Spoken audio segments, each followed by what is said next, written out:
வணக்கம். கடந்த 22/3/2025 சனிக்கிழமை மாலை தஞ்சாவூர் மாவட்ட பகுத்தறிவாளர் கழகத்தின் சார்பில் தஞ்சாவூர் கீழராஜ வீதி பெரியார் இல்லத்தில் பெரியார் பேசுகிறார் தொடர் பொழிவின் 98வது கூட்டம் பகுத்தறிவாளர் கழக இணைச் செயலாளர் மாண்புமிகு லட்சுமணன் அவர்கள் தலைமையில் மாண்புமிகு அழகிரி, மாண்புமிகு பசுபதி, மாண்புமிகு அரசூர் அன்பழகன், மாண்புமிகு யாழிசை ஆகியோர் முன்னிலையில் நடைபெற்றது. கூட்டத்திற்கு வந்திருந்தோரை பகுத்தறிவாளர் கழக அமைப்பாளர் மாண்புமிகு குழந்தை கௌதமன் அவர்கள் வரவேற்றார்.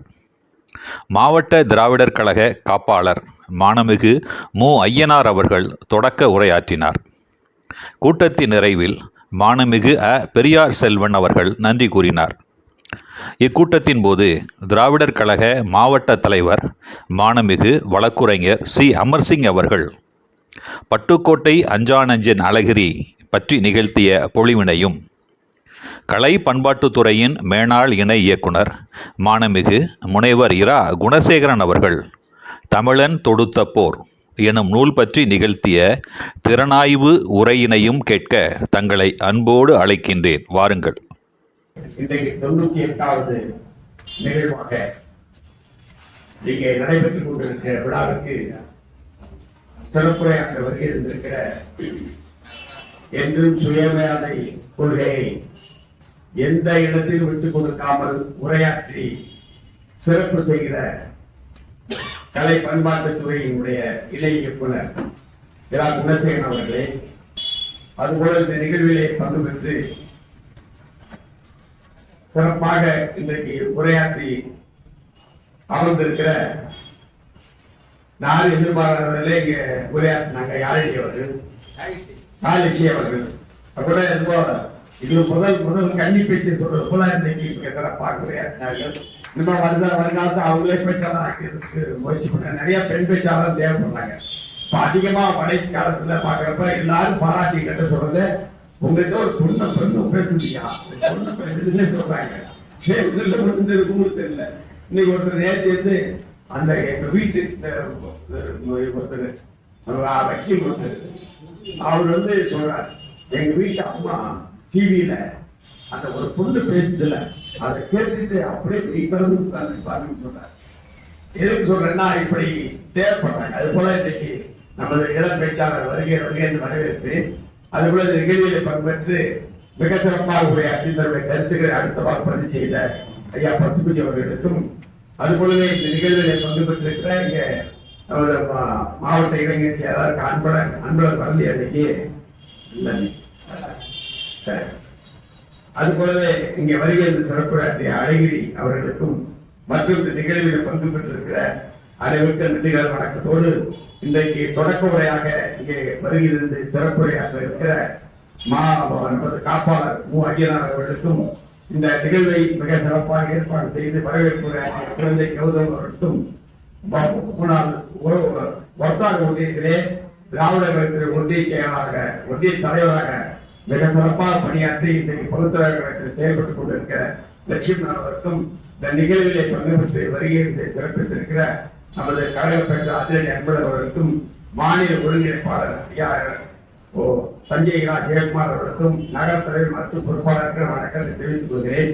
இந்த நிகழ்வை பொறுத்தவரையிலே நாம் பட்டுக்கோட்டை அழகிரியை பொறுத்து பிறந்த நாள் அதுபோல நினைவு நாளை நாம் சிறப்பாக எப்பொழுதுமே நினைவு கூறுவோம்.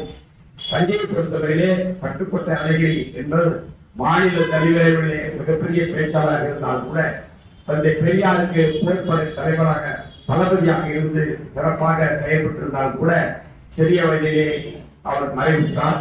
அதை அவரை அடக்கம் செய்வதற்கு தஞ்சையை தேர்வு செய்து இன்றைக்கு தஞ்சையிலே தான் அவர் அடக்கம் செய்து அது நினைவிடத்தை போற்ற வேண்டும் என்கிறவர்களே தமிழர் தலைவர் அவர்கள் ஆண்டுதோறும் நினைவுபடுத்துவார்கள்.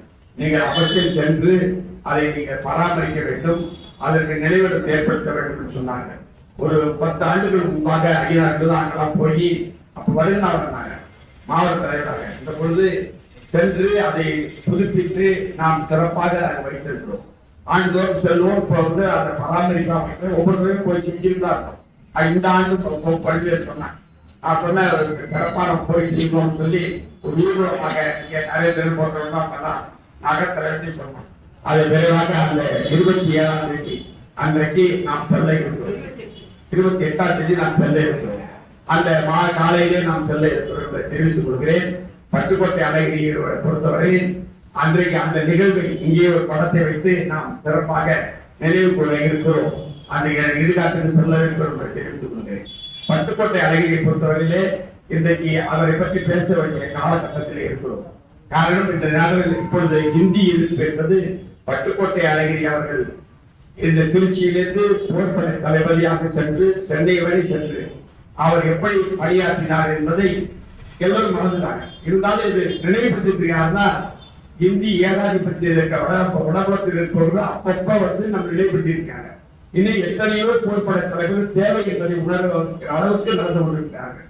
ஹிந்தி என்று மும்மொழி தலைவர் மொழி படிச்சுட்டாருன்னா இப்படி புதட்டுகின்ற இப்ப பொய் துண்டு முடுதான் நிறைய வந்துட்டான். காசு வாங்கிக்கிட்டு பேசுறதுன்னு வந்துட்டான். இதுக்கு முன்னாடி அப்படிலாம் பேச மாட்டான். அதுக்கு என்ன படிச்சுட்டு போனா போகுது அப்படிதான் சொல்லிக்கிட்டு இப்ப எவ்வளவு ஈஸியா சுலபமா சொல்றான் என்பதை உங்களுக்கு தெரியப்படுத்தி பட்டுக்கோட்டை அழகிரி போல பலர் தேவைப்படுகிறார்கள். ஆக நாம் எல்லாம் இதை எப்படி அசைப்படுகிறோம் என்பதை நாம் தெரிவிக்க வேண்டும் என்ற கடமைப்பட்டிருக்கிறோம். பட்டுக்கோட்டை அழகிரியை பொறுத்தவரையிலே கலைஞர் அவர்களுக்கு இன்றைக்கு தமிழகத்திலே தந்தை பெரியார் கொள்கையை ஏற்றுக்கொள்வதற்கு முன்பாக முழுமையாக தெரிந்து கொள்வது பாண்டிச்சேரியில் முதல்ல ஐயாவோட சேர்ந்து அதை அடிபடுறார். அதுக்கு முன்பாக இந்த இயக்கத்துக்கு தமிழ் மொழி உணர்வு வருவதற்கு அடிப்படை காரணம் கலைஞர் அவர்கள் உருவாவதற்கே காரணம் பட்டுக்கோட்டை அழகிரிதான் என்று கலைஞர் அவர்கள் சொல்லுவார்கள். எனக்கு முன்மாதிரியாக இந்த கொள்கைக்கு வருவதற்கு அடிப்படை காரணம் பட்டுக்கோட்டை அழகிரியுடைய பேச்சை கேட்டுத்தான் வந்தேன் என்று சொல்கிறார். அதன் பிறகுதான் தந்தை பெரியார் கொள்கை ஈர்க்கப்பட்டு நேரடியாக வருகிறார். ஆக பட்டுக்கோட்டை அழகிரியுடைய பேச்சு இல்லை என்று சொன்னால் கலைஞரோடு இருந்திருக்க வாய்ப்பு இல்லாமல் போயிருக்கு என்பதுதான் மிக முக்கியமான கருத்தான். அப்படிப்பட்ட பட்டுக்கோட்டை அழகிரி பல்லாயிரக்கணக்கான இளைஞர்கள் உருவாக்கி இந்த சமுதாயத்தில் கொடுத்திருக்கிறார்கள். அவரை பற்றி விடுதலை இங்கே குடியரசு வதை மற்றும் சில கருத்துக்களை சொல்லி சிறப்புரையாற்ற வேண்டுகிறேன். 2/4/1949 அது ஐயா அவர் மறைந்து 28 மறைந்தார். பிறகு அவர்கள் மறுநாள் 2 நாள் கழிச்சு வர குடியரசு எழுதுகிறார். அவர் உட்கார்ந்து இருக்கார் மாநாடு. மாநாட்டுக்கு செல்கின்ற பொழுது அவர் அப்படியே அமைதியாக உட்கார்ந்துருக்கார். எழுந்து நடக்க முடியாத சூழ்நிலையிலே ஈரோடு மாநாடு. அப்ப எல்லாரும் சொல்றாங்க, ஏங்க நீங்க மாநாட்டுக்கு வந்தீங்க? உட்கார்ந்த இடத்துலயே அப்படி இருக்கிறார். அப்ப அவரை பத்தி சொல்லுகின்ற பொழுது அவர் சொல்றார், ஒருவருக்கு ஒரு விடைபெற்றுக் கொள்ளும் மாநாடு. அதை எப்படி நினைக்குவாங்க? அவங்களோடு இருக்கிறார், இது விடைபெறும் மாநாடு என்று சொல்லுகிறார். நான் அவரே பேசுறாங்க, ஏங்க வந்தீங்க? இல்லைங்க, இனிமேல் உங்களை பார்க்க முடியுமோ என்னவோ, இதை நான் விடைபெற்றுக் கொள்வதற்காக வந்திருக்கிறேன். இது ஒரு விடைபெறும் ஒருவருக்கு ஒருவர் விடைபெறும் மாநாடு கொள்ளும் மாநாடு என்று குறிப்பிட்டார். அப்படி இருக்கிற போது அந்த கூட்டமே அவ்வளவு கண்கலங்குகிற சூழ்நிலை ஏற்பட்டது என்று சொல்லுகிறார்கள். ஒரே ஒரு கல்லும் உள்ளுமாயிருந்த புஞ்சை ஆரி நச்சு கருத்துகள் படர்ந்த திராவிட சமுதாயம் இதை நஞ்சையாக மாற்ற முயன்ற முயற்சியில் தோல் கொடுத்து பெரியாருக்கு உதவி புரிந்த சிலர் தோழர்கள் அழகிரி ஒருவர். இந்த சிலர்கள் சில ஏற்கனவே இயற்கை எழுதிவிட்ட சிலர் கலைகளாக மாறி பின் கையாளாக போய்விட்ட என்கின்ற ஒருவர் குறிப்பிடத்தக்கவர், சிறப்புடைய உழுபடை வீரர். இவர் அன்றிலிருந்து இன்று வரை சளைக்காமல் பெரியார் வழி பற்றி சொல்லும்போது மறவர் என்கிற பெருமை அவர் ஒருவருக்கு உண்டு. சென்ற இந்திய எதிர்ப்பு போரிலே 1938 தலைவர் பெருமலை தமிழர் பெருமலை நடத்தி திருச்சியிலிருந்து சென்னை வரை ஊர்தோறும் தமிழர்கள் தன்மான போர் முரசு கொட்டி வெற்றி சென்று மொழி வீர பண்ணலை பாசறையில் சேர்த்து வெற்றி வீரர் ஆவார். அதற்கு பிறகு மிக விரைவிலேயே எண்புருக்கி நோய் தாக்கப்பட்டு நேரிலே வந்து அழைக்கவிடமெல்லாம் செல்லும் உற்சவமூர்த்தி ஆகிவிட்டார். இன்றைய இளைஞர் சிலர் அவர் உழைப்பை பூர்ணமாக அறிந்திருக்கிறாரோ என்று ஐயமாக இருக்கிறது என்று வருத்தத்தோடு பதிவுபட்டார். இன்றைக்கு இன்றைய நிலையிலும் கூட இது போன்ற தியாகிகள் இந்த இயக்கத்திலே தன்னையே ஒப்படைத்து இறுதி பேசும்போது அப்படியே ரத்தம் வரும். எவ்வளவு சொன்னா கேட்கறது இல்ல. ரத்தம் வருதுங்க நீ பேசாதீங்கன்னா கூட நான் இந்த கூட்டத்தை பார்த்து பேசாம போய் உயிரோட என்ன பண்றது சொல்லி ரத்தத்தோட அப்படியே கட்டிக்கிட்டு அப்படியே இறுதியை கட்டிக்கிட்டு பேசிக்கிட்டு இருக்கு. அப்படிப்பட்ட ஒரு கம்பீரமான தோற்றத்தை உடையவர்கள் அன்றைக்கு பார்க்கிறப்ப எண்புரிக்கார் சொல்றாரு, பார்ப்பன சமுதாயம் நமக்கு எண்புரிக்கு நோய், அந்த நோயை வெறுத்துவதற்காக போராடிய ஒரு போர் வீரர் எண்புரிக்கு நோயால் இறந்து போகிறார் என்று தந்தை பெரியார் வந்துகிறார். அந்த அளவிற்கு சமுதாயத்தை பண்படுத்துவதற்காக தந்தை பெரியார் எப்படி தன்னுடைய உடல் நோயோடு பயணம் செய்தாலும் 95 வயது வரை, அதுபோல சிறிய வயதிலே தான் இறக்கின்றோம் என்று தெரிந்து கூட தனக்கு ரத்தம் பேசுவதால் ரத்தமாக வருகிறது என்று தெரிந்து கூட அவர் பேசி தன்னல மறுப்பாளராக சமுதாயத்துக்கு பாடுபட்டிருக்கிறார். இறுதியாக சொல்கிறார், அவருக்கு செய்கிற நன்றி கடன் என்பது அவர் உழைப்புக்கு செய்கிற நன்றி என்பது நாம் எல்லோரும் அவர் எதற்காக பாடுபட்டாரோ அதை நோக்கி செல்ல வேண்டும். இன்னும் சொல்ல போல சிந்தி எதிர்ப்பு என்பதை ஒருபோதும் நாம் விடப்போவதில்லை. அதற்கு மறுபடியும் களமாக்கிய சூழலை வந்துவிட்டது. அதற்கு நாம் தயாராக முன்னெடுத்துக் கொள்வோம். குலத்தையாருக்கு சொல்லணும், திருவையாறுல தமிழிசை மன்றம் ஆரம்பிச்சு 53 வருஷம் ஆச்சு. நான் தோல்விக்கிட்ட போது 71 போகிறோம் 70. அப்ப சட்டமன்ற உறுப்பினர் வந்த இளங்கோவன் அவர்தான் சட்டமன்ற உறுப்பினர். அவரு ஒரு 4 பேர் தான் தோங்குறோம். அப்பதான் அந்த காலகட்டத்தில் தோங்குகின்ற போது ஒரே நோக்கத்தை தோங்கணும். இந்த இடத்துல திருவியாறு தியாகராஜ் சொல்லி தெலுங்கு கீர்த்தனை பாடிக்கிட்டு இந்த ஊரே உலகம் முழுக்க இங்க வந்து சொல்றான், தமிழுக்கு பேசுறதுக்கு பாடத்துக்கு இடமே இல்லை மேடை என்று சொல்லி ஆரம்பித்த பொழுது ஒரு 3-4 வருஷம் 5 வருஷம் தான் வந்துச்சு ஒழுங்கா. அதுக்கப்புறம் அங்க இருக்கவனே இங்க தலைவாழ்தான். ஒரு 10 வருஷத்துக்குள்ள தியாகராஜத்துல தலைவர் வளர உடனே புகுந்து அழிக்கிறது தானே ஆரியத்தை கோட்பாடு இருக்கிறது. அப்புறம் ஊடுருவி அழிக்கிறது. என்ன பண்றாங்க, நேரம் ஒரு 7 பேர் அங்க தலைவர் போய் இங்கே தலைவர் உட்கார்ந்து முதல் தலைவர் இப்படி போய் 10 வருஷம் கழிச்சு நாங்கெல்லாம் வடிவேல் அவர்கள் இருப்பாங்க, சிப்பன் வடிவேல். அவர் வந்து உதவி செய்வார், நிறைய பணம் கொடுத்து உதவி செய்வார். நிறைய திராவிடர்களுக்கு தோழர்கள் அதிகமா இருந்தோம். அப்ப குலசேகரன் அப்பெல்லாம் நீர்பாதை இருக்கு. என்ன பண்ணுவாங்க, கொஞ்ச நாள் கழிச்சு அவரே அதே அங்க என்ன பண்றானோ தந்தை பிரியா சொன்னக்குள்ள புண்ணாக்கு தந்த கலை ஆயிடுச்சு. எதுக்காக ஆரம்பிச்சாலும் தன்னோட மருமம் போய் புண்ணாக்கு வந்து இன்னும் 10 வீணா போன கலை எதுக்கு கருப்பட்டி இதுக்கெல்லாம் புண்ணாக்கு தந்த கலை ஆயிடுச்சு. இவங்க என்ன பண்ணுவாரு, எவ்வளவு பெரிய மேடையில் உட்காந்துருப்பான், பெரிய பெரிய பண்டிதர்கள் மந்திரி எம்எல்ஏ எல்லாம் பார்த்துப்பான். எம்எல்ஏன்னா ஒண்ணும் தெரியாத எம்எல்ஏ தான் அதிகம். உடனே பேச ஆரம்பிப்பாங்க. என்ன அதிகமா பேச விட மாட்டாங்க, ஏன்னா திட்டுவது கூட மாட்டாங்க. இவர் ரொம்ப அரசியல் இருந்து அதிகாரியா இருக்க விடுவாரு. ஆனா ஒரு 4 மணி நேரம் பேசி சட்டையா புரிஞ்சுக்குவாரு. இருக்கிறவங்க ஏண்டாக பேச முடிஞ்ச அளவுக்கு உணர்ச்சி வசப்பட்டு இந்த இயக்கத்திற்காக இந்த கொள்கையை வழிநடத்துகின்ற கொள்கை வீரராக என்றைக்கும் விட்டுக் கொடுக்காத, எந்த நிலையிலும் விட்டுக் கொடுக்காத ஒரு பேச்சாளர் கருத்தாளராக இங்கே வருவதற்காக அவரை வருகின்ற வரவேற்று விடைபெறுகிறேன். நன்றி, வணக்கம். வணக்கம்.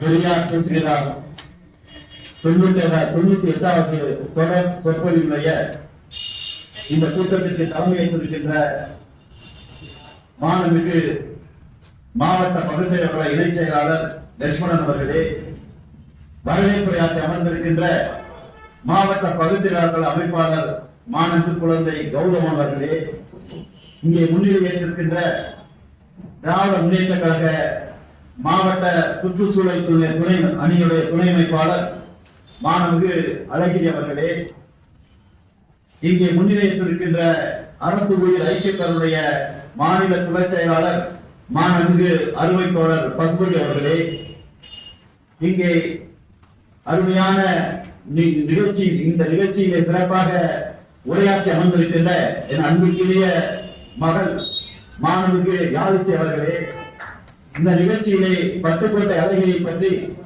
உரையாற்றி அமர்ந்திருக்கின்ற தஞ்சாவூர் மாவட்ட திராவிட கழக தலைவர், வழக்கறிஞர் சங்கத்தினுடைய மேனாள் தலைவர், என்றைக்கும் எங்களோடு அன்போடு பழகக்கூடிய மாணவர் ஐயா அமர்சிங் அவர்களே, இந்த நிகழ்வில் என்னை அறிமுறையாற்றி ஏறத்தாழ 80 ஆண்டுகளில் இருந்து ஒரு 40 ஆண்டுகளுக்கு மேலாக எனக்கு ஒரு நெருக்கமான நண்பராக, இந்த வீதியில் நாங்கள் கடந்திலிருந்து நடந்து வருவதெல்லாம் எங்களை விசாரித்து நலம் கேட்கக்கூடிய ஒரு நண்பராக, சகோதரனாக இன்றைக்கு விளங்கிக் கொண்டிருக்கின்ற அருள்களை ஆற்றிய மாவட்ட திராவிடர் கழகத்துடைய ஒருங்கிணைப்பாளர், நம்முடைய வணக்கத்திற்குரிய மாணவர்கள் ஐயானார் அவர்களே, இந்த நிகழ்வில் இன்றைக்கு பங்கு பெற்றிருக்கின்ற திராவிடர் கழகத்துடைய ஒருங்கிணைப்பாளர் என்னுடைய அன்பு சகோதரர் மாணவர்கள் ஜெயக்குமார் அவர்களே, இந்த நிகழ்வில் இன்றைக்கு புதிதாக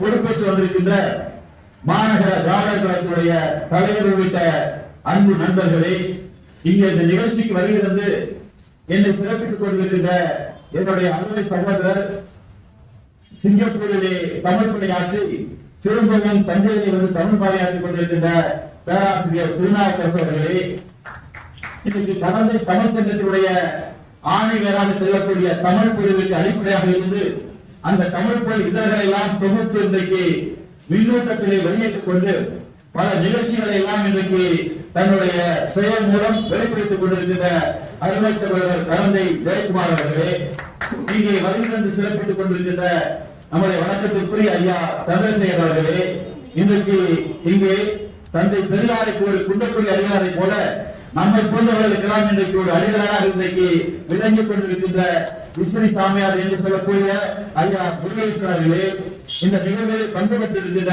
அனைத்து அன்பு தோழர்களே, உங்கள் அனைவருக்கும் என்னுடைய பணிவான வணக்கத்தை தெரிவித்துக் கொள்கிறேன்.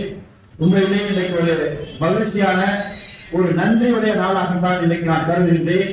ஏனென்று சொன்னால் இன்னைக்கு என்னை போன்றவர்கள் இந்த இடத்திலே வந்து நிற்பதற்கு காரணம், தொன்று செய்து பழுத்த பழம் தூய தாடி மாறுகளிலும் மந்தை சிறப்பை உலகுதலும் என்று பாடப்பட்ட புரட்சி கவியால் பாடப்பட்ட தந்தை பெரியார் இல்லை என்று சொன்னால், நான் எல்லாம் ஒரு சாதாரண கிராமத்திலே இன்றைக்கு விவசாய பணியை பார்த்துக் கொண்டிருப்பேன்.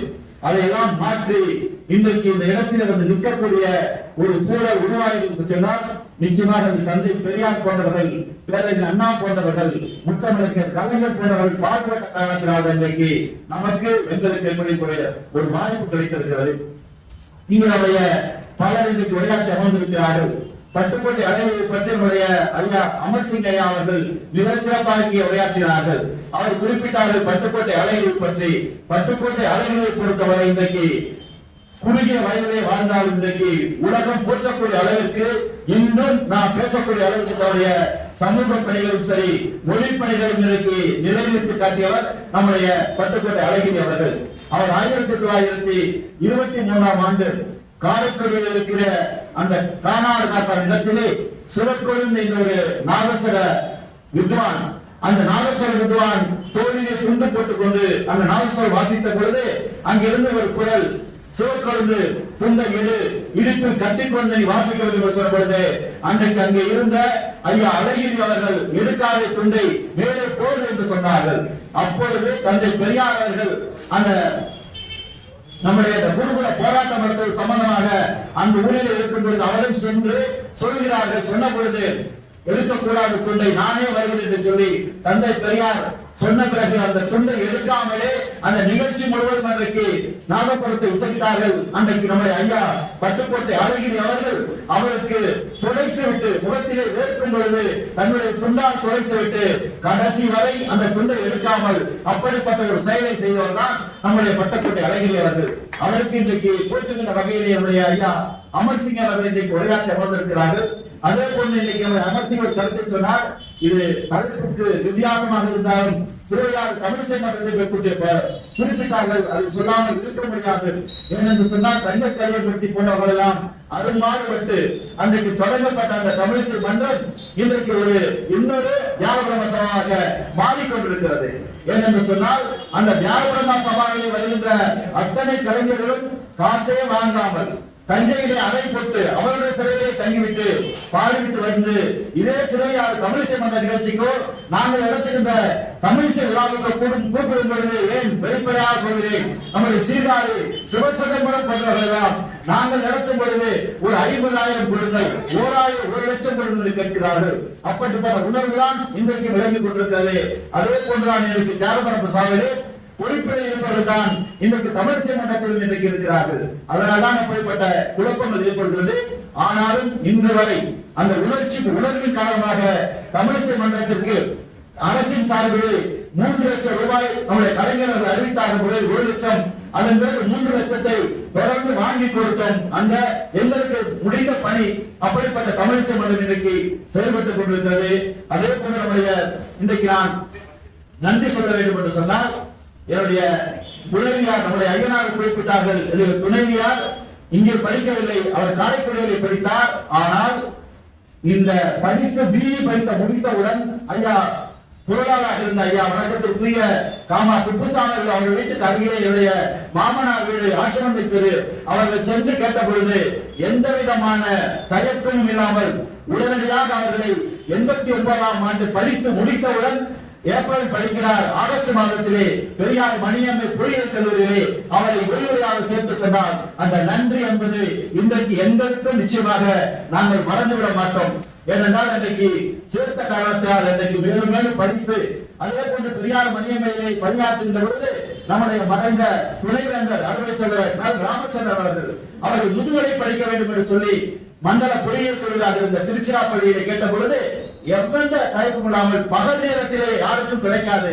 ஒரு 4 பேருக்கு ஃபுல் டைம் என்ற பார்ட் டைம் படிக்க வேண்டியதை ஃபுல் டைம் படிக்கிறது சொல்லி அங்கே படித்துவிட்டு கல்லூரியில் வந்து வகுப்படுத்துவது சொல்லி அப்படிப்பட்ட சலுகை கொடுத்த காரணத்தால் இன்றைக்கு விடுதலை படித்து இன்றைக்கு தேசிய தொழில்நுட்ப கழகத்திலே பணியாற்றிக் கொண்டிருக்கிறார். இது சொல்வதன் காரணம் எங்களுக்கு என்றைக்கும் வாக்களித்த இயக்கம் திராவிட கழகம். அதற்காக சொல்கிறேன். அதே போல திராவிட முன்னேற்ற கழகம் சரி, நான் சாதாரண ஒரு படித்து கலந்தைகளை எங்கள் தந்தை எழுத படிக்க தெரியாதவர்.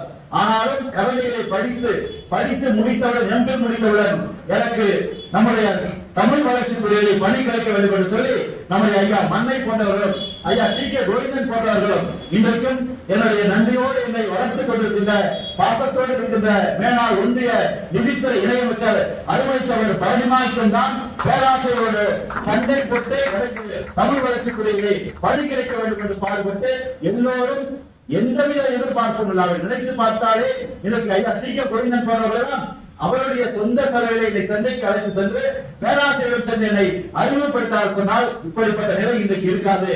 அப்படி எல்லோரும் எனக்கு உதவி செய்தார். அதற்காக திராவிட இயக்கத்துக்கும் சரி, திராவிடத்திற்கும் என்றைக்கும் நான் நன்றியோடாக இருப்பேன் என்பதை தெரிவித்துக் கொண்டு இந்த நிகழ்ச்சியில் இன்றைக்கு நம்முடைய தமிழர் தொடுத்த போர் என்ற அருமையான நூல் இது இந்த நூலும் நான் எம்பில் பட்டத்திற்காக ஆய்வு நிலைநிறுத்த பட்டத்தை ஆய்வு செய்வது என்பது மொழி போராட்டம், முதல் இந்திய எதிர்ப்பு போராட்டம் என்ற தலைப்பிலே நான் ஆய்வு செய்தேன் என்று சொல்ல எனக்கு ஒரு பெரிய இந்த இந்திய எதிர்ப்பை பற்றி சொல்கிறார்களே அதை நாம் ஆய்வு செய்ய வேண்டும் என்று சொல்லி அன்னைக்கு எங்களுடைய முதல்வராக இருந்த வழக்கத்திற்குரிய ஐயா பேராசிரியர் விருத்தாச்சலம் அவர்களும் சொன்ன பொழுது உடனடியாக ஏற்றுக்கொண்டு, ஏனென்றால் அரசியல் அப்பொழுது இயக்கம் வேறு, அன்னைக்கு திராவிட முன்னேற்ற கழகம் ஆட்சியில் இல்லை.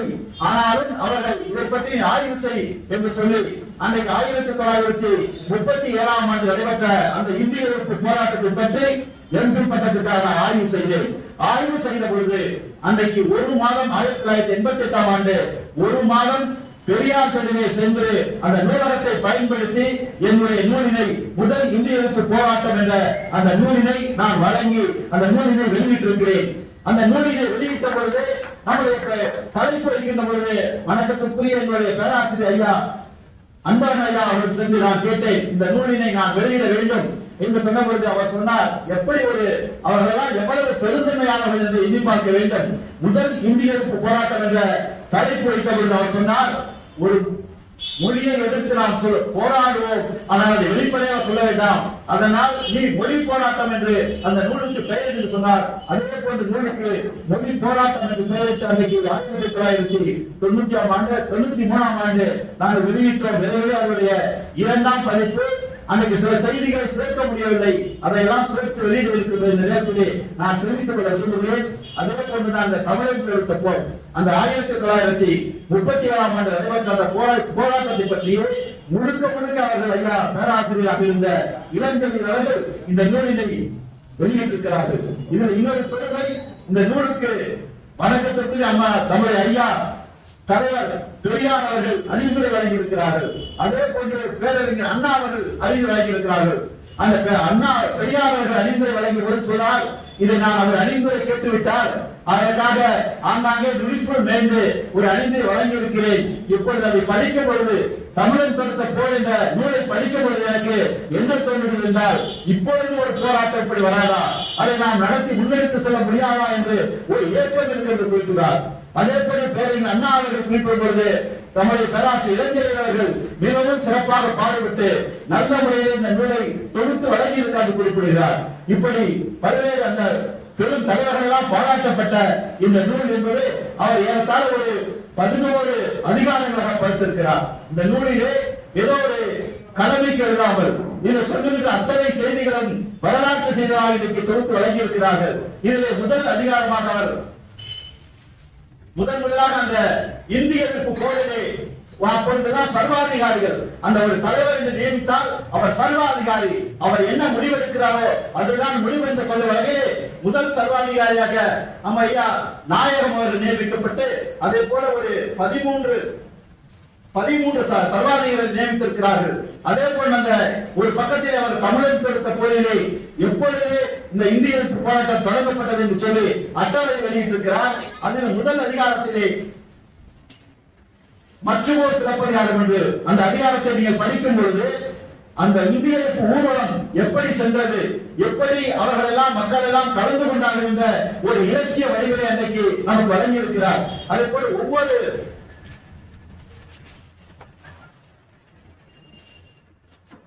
வழங்கப்பட்ட அந்த நூல் 192 பக்கங்களை கொண்டிருக்கிறது. இது நான் குறிப்பிடுவது நோக்கம், இதுல இருக்கின்ற அந்த செய்திகள் அத்தனை செய்திகளும் ஒரு வரலாற்று செய்திகளாக நமக்கு கிடைக்கிறது.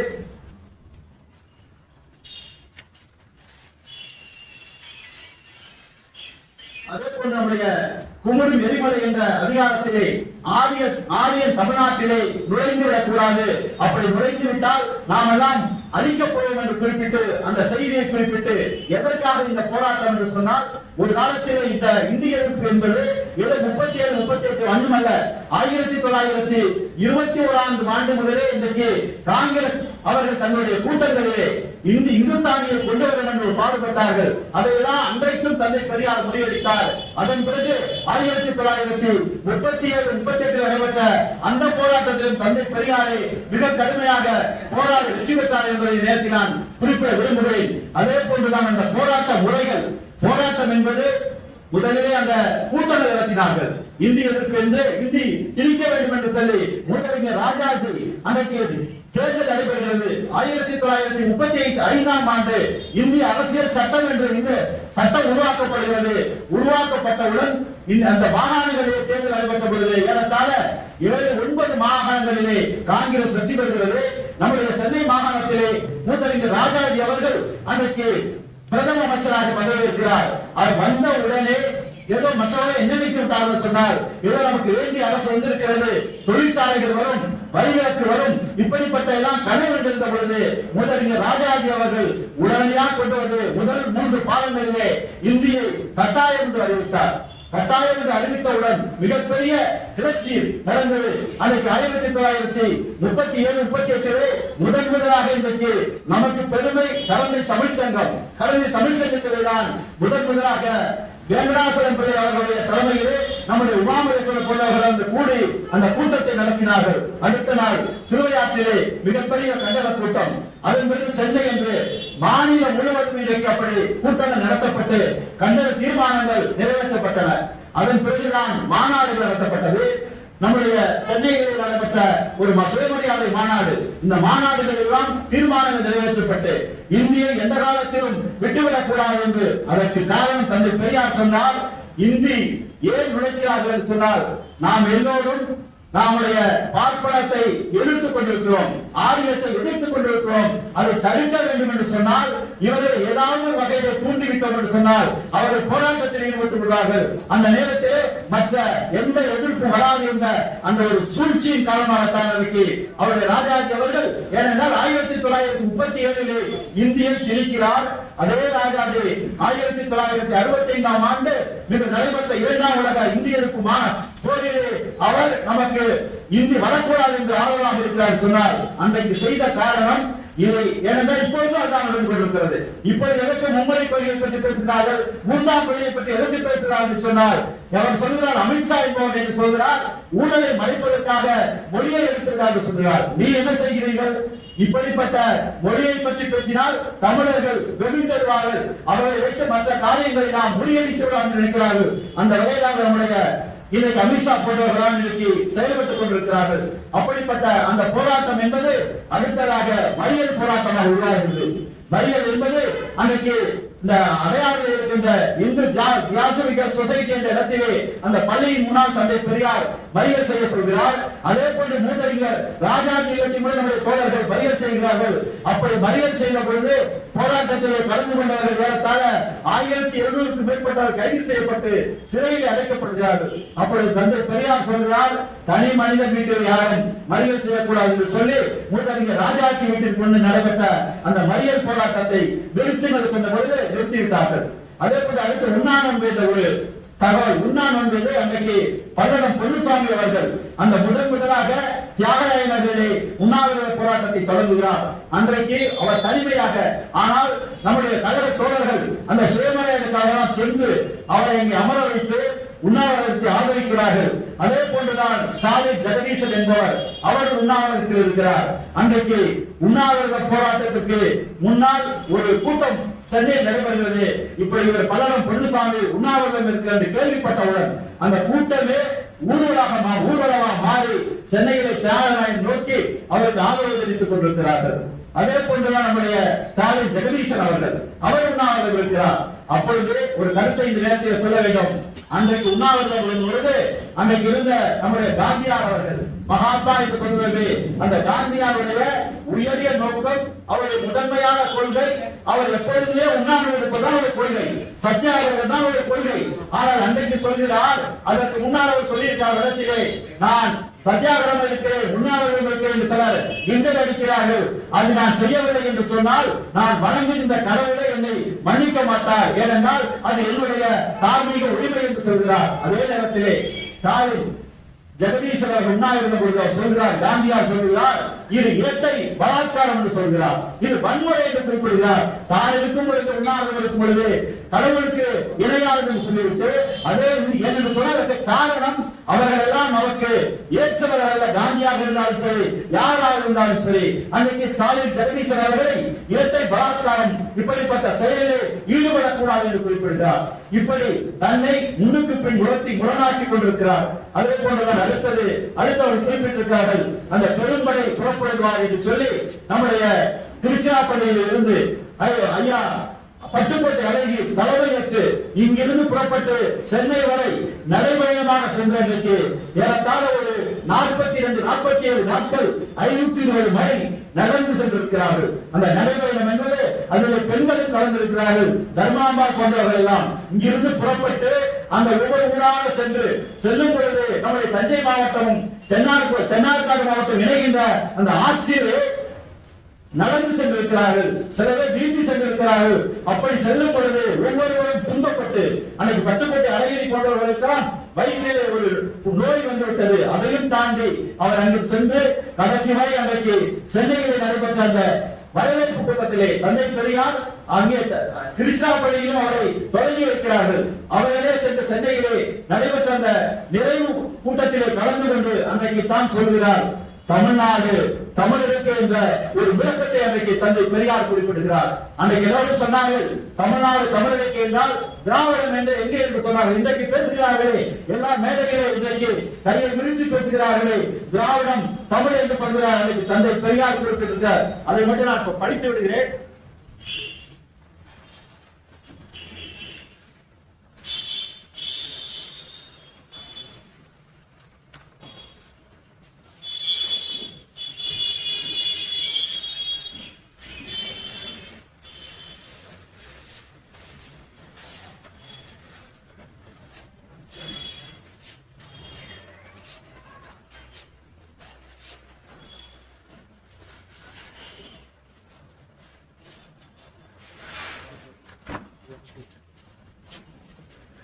முகத்தை தொடச்சிங்க சார். வேறு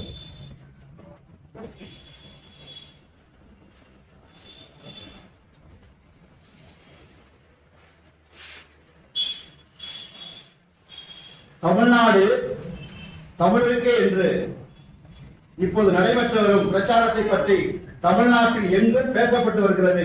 தமிழ்நாடு தமிழருக்கே என்ற அபிப்பிராயம் சென்ற வருடம் டிசம்பரில் சென்னையில் நடந்த தென்னிந்திய நல உரிமை சங்க ஜஸ்டிஸ் மாநாட்டிலே வாசிக்கப்பட்ட பெரியார் பிரசங்கத்திலேயே குறிப்பு காட்டப்பட்டிருக்கிறது.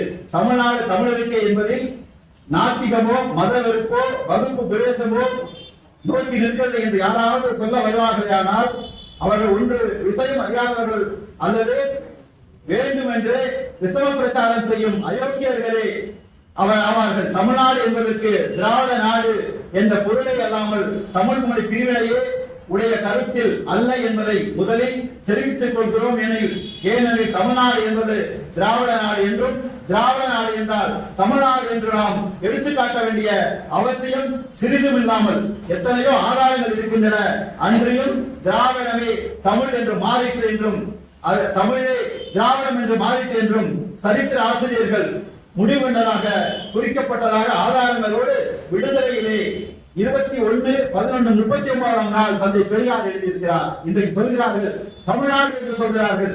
ஏன்னா திராவிடம் என்றால் இன்றைக்கு திராவிட மாடல் முதலமைச்சர் தான் இன்றைக்கு தந்தை பெரியாருடைய கொள்கைகளை, பேரறிஞர் அண்ணாவுடைய கொள்கைகளை, கலைஞருடைய கொள்கைகளை இன்றைக்கு முழுக்க நிறைவேற்றிக் கொண்டு சொன்னால் திராவிட மாடல் அரசு என்று சொல்வது அது எங்கே தமிழ் அரசு என்று சொல்லவில்லை என்று விந்தல் இருக்கிறார்கள். அதற்கு 1939 ஆண்டிலே தந்தை பெரியார் குறிப்பிட்டிருக்கிறார். தமிழ்நாடு என்று சொன்னால் தமிழ் என்றாலும் திராவிடம் என்றாலும் ஒன்றுதான் என்று குறிப்பிட்டிருக்கிறார். இப்படி அன்றைக்கு போராட்டம் நடைபெற்றது. போராட்டத்திலே அன்றைக்கு நம்முடைய பல்லன பொன்னுசாமி போன்றவர்களெல்லாம் கைது செய்து சிறையில் அடைக்கிறார்கள். அதில் நிறைவாக நம்முடைய தந்தை பெரியாரை கைது செய்கிறார்கள். கைது செய்த பொழுது சென்னையிலே அவர்கள் சிறையில் இருக்கும் பொழுது அவர்களுக்கு வயிற்றிலே ஒரு நோய் ஏற்படுகிறது. அதற்காக நம்முடைய மருத்துவமனையை சேர்த்த பிறகு வேண்டும் என்று தந்தை பெரியாரை அலைக்கழிக்க வேண்டும் என்பதற்காக வெள்ளாரி சிறைக்கு மாற்றுகிறார்கள். இங்கு ஏனென்றால் வெள்ளாறு என்பது அங்கு மிகப்பெரிய ஒரு கடுமையான வெப்ப பகுதி, அங்கே அனுப்புகிறார்கள். அப்பொழுதும் அவர்கள் கவலைப்படவில்லை தந்தை பெரியார். அன்றைக்கு ஏ.டி. பன்னீர்செல்வம் அவர்களும் கியாப்பை விஸ்வநாதா போன்றவர்களாம் வெள்ளாரி சிறைக்கு என்று பார்க்கின்றார்கள். பார்த்த பொழுது அவர் அங்கே அவருக்கு வாங்கி சென்ற அதனுடைய ஆசிரியர் இலங்கையில குறிப்பிட்டிருக்கிறார், வாங்கி சென்ற திராட்சை பழத்தை கூட கொடுக்க கூடாது என்று சொல்லி சிறை அலுவலர்கள் திருப்பி அடைகிறார்கள். அதை பற்றியெல்லாம் தந்தை பெரியார் எதை பற்றியும் கவலைப்படவில்லை. தனக்கு சிறைவாசம் கிடைத்தாலும் அவர் இன்னொன்று எத்தனையோ பேர் இன்றைக்கு சிறைக்கு பயந்து ஓடுகள் இருக்கிறார்கள். ஆனால் தந்தை பெரியார் எதற்காக வாதாட முடியாது. நீ எந்த தண்டனை கொடுத்தாலும் சரி நான் ஏற்றுக்கொள்கிறேன் என்று சொன்னார்கள். ஏனென்றால் நான் இல்லை என்று சொல்லி நான் தப்பிக்க விரும்பவில்லை என்று சொல்லி அன்றைக்கு சொன்னார். ஒரு மிகப்பெரிய அறிக்கையை வெளியிட்டார். இந்த காங்கிரஸ் அரசு நிச்சயமாக எதுவும் செய்யாது, ஏனென்றால் இது பார்ப்பனர்களுக்கான அரசு. அதே போன்று நீதிபதி அவர்களே குறிப்பிடுகிறார். இப்போது சொல்ல நமக்கு தைரியம் உண்டா என்று சொல்லவில்லை. நீதிபதி அவர்களே, நீங்களும் பார்ப்பன சமுதாயத்தை சேர்ந்தவர், நிச்சயமாக உங்களிடம் நான் எந்த நியாயத்தையும் எதிர்பார்க்க முடியாது. எனவேதான் இதில் நான் வாதாட விரும்பவில்லை. எந்த தண்டனை கொடுத்தாலும் ஏற்றுக்கொள்கிறேன் என்று சொல்லி அவருக்கு 2 தண்டனை கொடுத்தார்கள். அது ஒரு சேர 2 தண்டனையும் அனுபவிக்க வேண்டும் சொல்லி அபராதம் கட்ட வேண்டும் சொல்லி அவருடைய மகிழ்ந்தினை காரினை 17,000 ரூபாய் மதிப்புள்ள அந்த காரினை வெறும் 181 ரூபாய்க்கு அன்றைக்கு ஏறவிட்டு அவரை என்ன முடியுமோ அப்படி அவமானப்படுத்த முயற்சித்தார்கள். அப்படி அந்த மறியல் போராட்டம் சிறைச்சாலை என்று சொல்லி அன்றைக்கு நம்முடைய கருணையில் இருந்த ஐ. குமாரசாமி பிள்ளை, உமாநகர் சொல்றார், திருச்சியில இருந்த கியாப்பை விஸ்வநாதம், மறைமலை அடிகள், நம்முடைய ஈழத்தடிகள் அத்தனை போன்ற எத்தனையோ பேர் அந்த போராட்டத்திலே கலந்து கொண்டார்கள். இன்னும் சொல்ல போனால் அந்த போராட்டமே தமிழ்நாடு முழுவதும் மிகப்பெரிய போராட்டமாக இன்றைக்கு விளங்கிற்று. அதன் பிறகுதான் சிங்கப்பூரில் இன்றைக்கு நம்முடைய அறிவிச்சவர் துன்னாகரசு வந்திருக்கிறார்கள். அன்றைக்கு சிங்கப்பூரிலும் மலையா நாட்டிலும் இருந்து தமிழர்கள் அந்த போராட்டத்திலே கலந்து கொள்ள வேண்டும் என்பதற்காக அன்றைக்கு தமிழ்நாடு வந்து அந்த போராட்டத்திலே கலந்து கொண்டார்கள். தமிழ் தூதன் ஐயா சாரங்கபாணி போன்றவர்களெல்லாம் அந்த போராட்டத்திலே கலந்து கொண்டார்கள். இப்படி உலகம் முழுவதும் இருக்கின்ற தமிழர்கள் எல்லாம் பங்கு பெற்றிருக்கின்ற அந்த போராட்டம் என்பது அந்த முதல் இந்திய எதிர்ப்பு போராட்டம். ஏனென்றால் அதற்கு முன்னாலேயே மிகப்பெரிய போராட்டம் நடைபெற்றிருக்கிறது.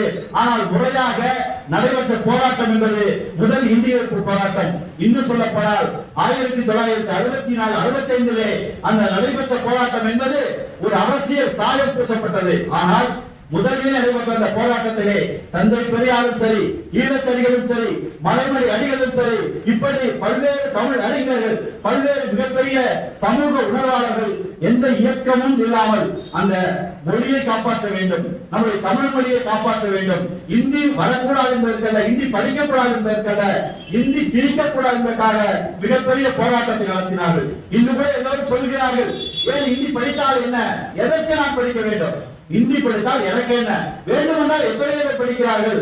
இன்னும் சொல்ல போனால், உண்மையாக சொல்ல போனால், இந்தியாவிலேயே தமிழ்நாட்டில் தான் இந்தி பிரச்சார சபையின் மூலம் அதிகமாக இந்தி படிக்கின்ற மாணவர் செல்வம் இருக்கிறார்கள். அது யாரும் தடுக்கவில்லை. அப்படி அரசு தடுக்க வேண்டும் நினைத்திருந்தால் தஞ்சையில் கூட அந்த நம்முடைய இந்திரா நகரில் ஒரு பிரச்சார சபை இருக்கிறது, எப்படியோ தடுத்து விடலாம். ஆனால் அதை பற்றி யாரும் கவலைப்படவில்லை. இந்தியை திணிக்க கூடாது. ஏனென்றால் திராவிட முன்னேற்ற கழகத்துடைய 50 முழக்கமாக இந்தி திணிப்பை என்றும் எதிர்ப்போம் என்றுதான் அந்த 50 முழக்கம் வழங்கி இருக்கிறது. இது சொன்னதற்கு காரணம், இந்தி இன்னைக்கு எல்லாம் இந்தி படித்து விட்டால் நம்ம டெல்லியில என்ன செய்யப்படும், நான் டெல்லிக்கு பல ஆண்டுகள் சென்றிருக்கிறேன், வாழாமல் போய்விட்டோமா, என்ன கிடைக்காமல் போய்விட்டது. ஆண்டுதோறும் நான் அரசு பணியில் இருந்தபோது டெல்லிக்கு சென்றிருக்கிறோம்.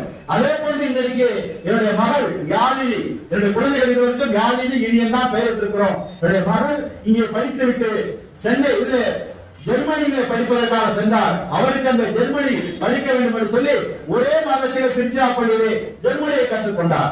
அதன் பிறகு நெதர்லாந்து சென்றார், அங்கே டச் மொழியை படித்தார். 1 மாதம் தான், அதை பற்றி கவலை இல்லை. வேண்டிய பொழுது வேண்டியது படித்துக் கொள்வது அவரவர் விருப்பம்.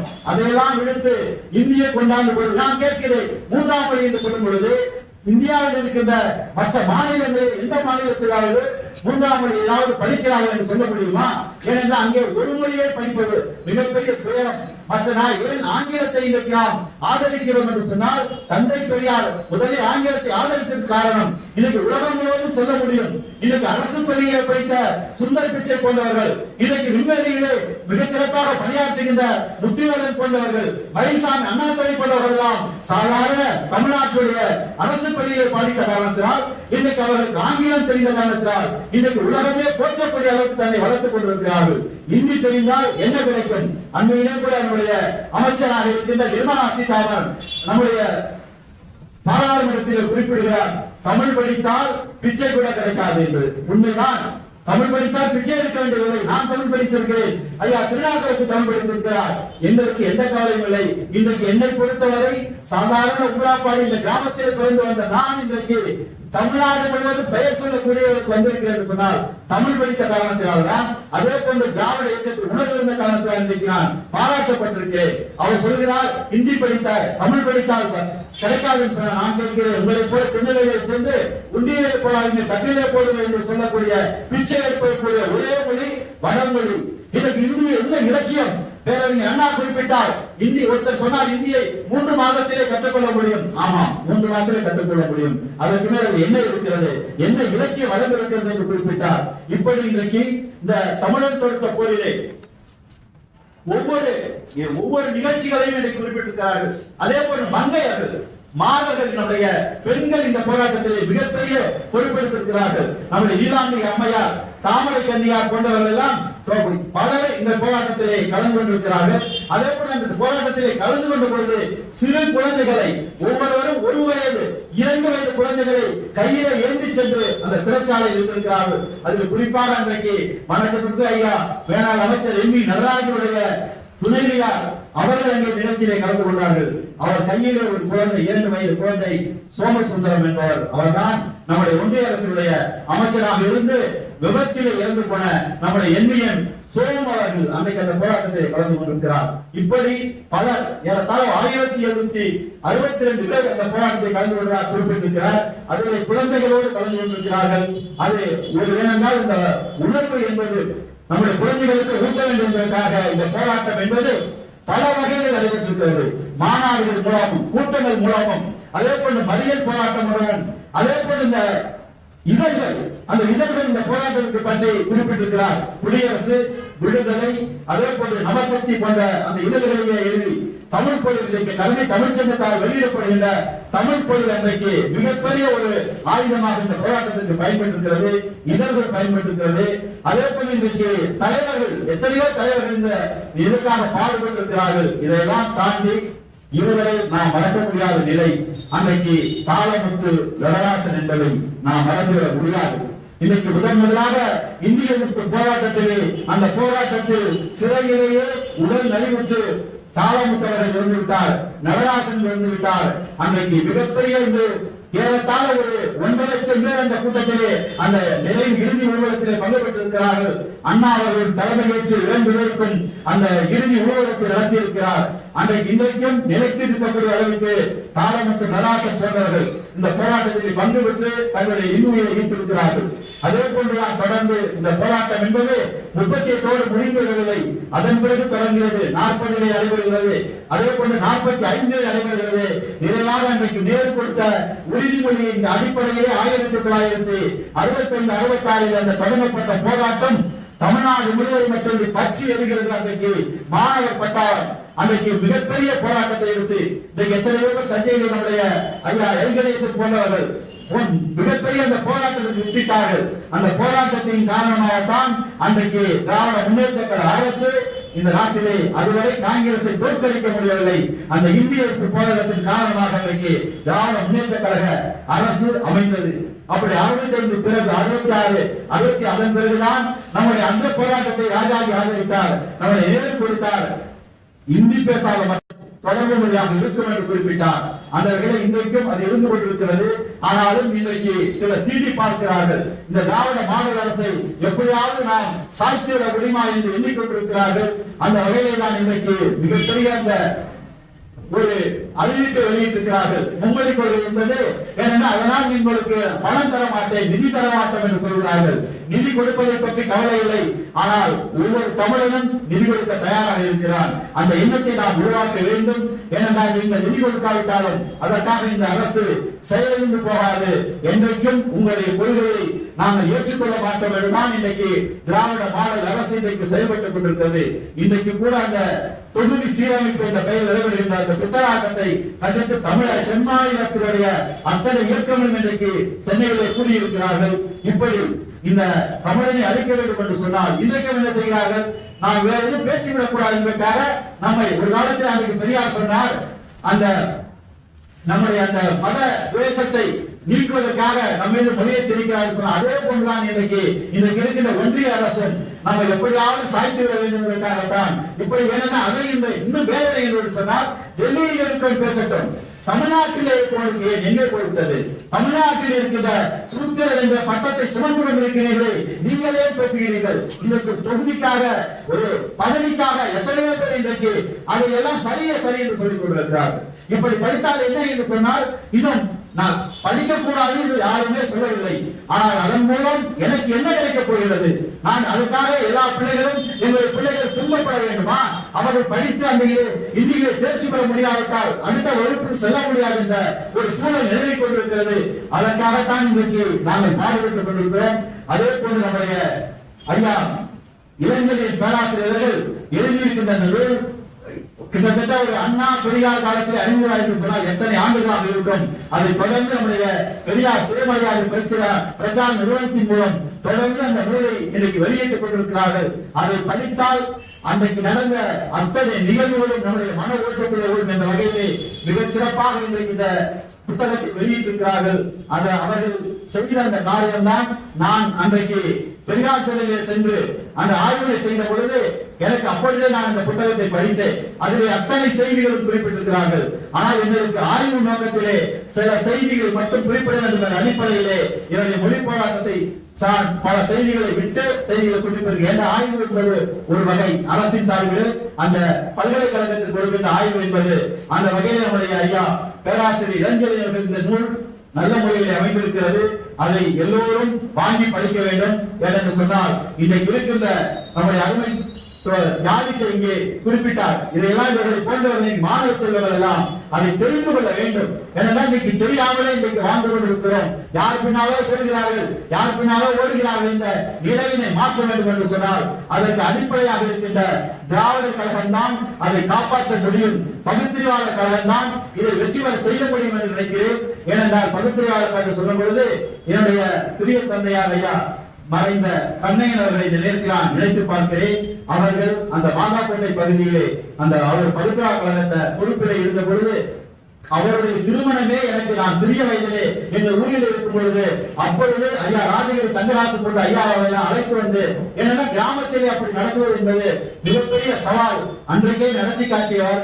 அப்படிப்பட்டவரை இந்த நேரத்தில் நான் நினைவு கூர்ந்து என்னையும் அழைத்து இங்கே உரையாற்றுவதற்கு வாய்ப்பு அளித்த அருமை ஐயா அமர்சிங்கம் அவர்களுக்கும் அதே போன்று என் மீது என்றைக்கு பற்றாத பாசம் கொண்ட ஐயா ஐயனார் அவர்களுக்கும் இந்த பகுத்தறிவு கழகத்தைச் சேர்ந்த அனைத்து நண்பர்களுக்கு என்னுடைய மனமார்ந்த நன்றியை தெரிவித்துக் கொண்டு நிறைவு செய்கின்றேன். நன்றி, வணக்கம்.